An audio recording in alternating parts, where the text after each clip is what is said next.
From help to harm, how the US government turns against its own people. In 2020, our government did something shocking. It helped us. It sent checks, froze evictions, boosted unemployment, and actually seemed, just for a moment, like the people in charge remembered that they worked for us. Fast forward to 2025, and those same tools, stimulus, housing, healthcare, wages, they aren't being used to protect us anymore. Now they're being used to punish us. What the hell happened? Let's talk about the psychology behind the shift and how governments weaponize our own exhaustion, division, and trauma against us. 2020, crisis mode. When COVID hit, the US was forced to act. Not because politicians suddenly grew a conscience, because doing nothing would have crashed the whole economy and caused mass unrest. So they handed out lifelines, $1,200 checks, emergency SNAP, child tax credits, a pause on student loans, free COVID tests and treatment. It wasn't perfect, but it did prove something very big. They could help if they wanted to. 2025, from aid to apathy. Now we're 5 years out, and instead of building on those programs, they've been dismantled systematically. Rents are skyrocketing again. SNAP has been slashed. Medicaid is shrinking and may disappear altogether. Wages are flat. And essential workers are back to being disposable. Same tools, total reversal. And here's the worst part. A lot of us, we expected it. Because we have been trained, psychologically, to believe that the government's cruelty is normal, even deserved. Psychology number 1, learned helplessness. When people get beaten down over and over again, they stop fighting. That is not weakness.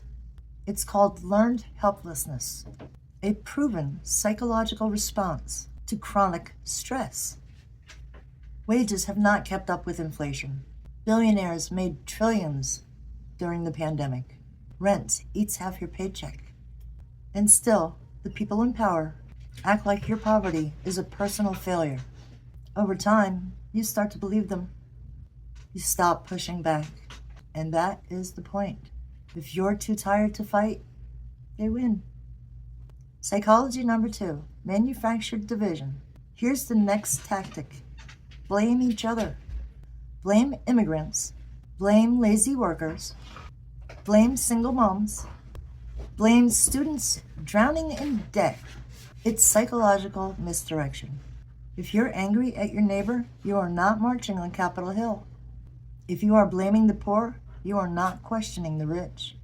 If you're too busy surviving, then you are not organizing. This is not incompetence. This is strategy. Psychology number 3, the myth of deserved suffering. Sorry, my dogs are playing again. Deep in America's brain is a toxic belief that success is earned, and so is failure. It's the bootstraps myth, the prosperity gospel. If you're struggling, well, then it must be your fault, right? That lie keeps people in chains.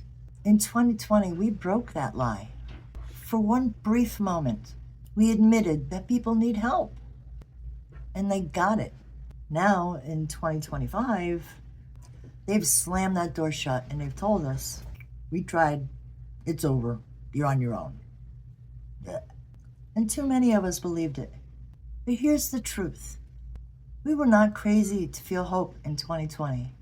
And we're not crazy for feeling betrayed in 2025. Because this shift isn't accidental. It was psychological warfare. They used compassion to keep the system afloat and then pulled it away once they felt safe. And now they're counting on your silence. Do not give it to them. The moment we stop blaming ourselves and start blaming them is the moment that the whole machine starts to shake.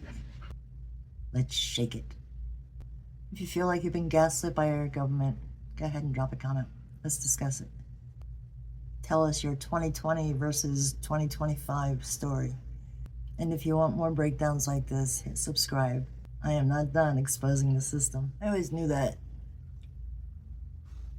in 2020, when all that was going on, I knew that there was something happening to us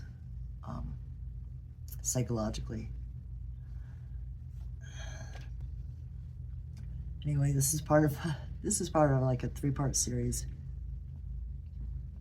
A couple more videos coming up like this, and hope you like them.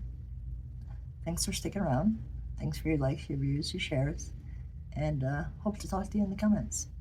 You guys have a great day. Bye.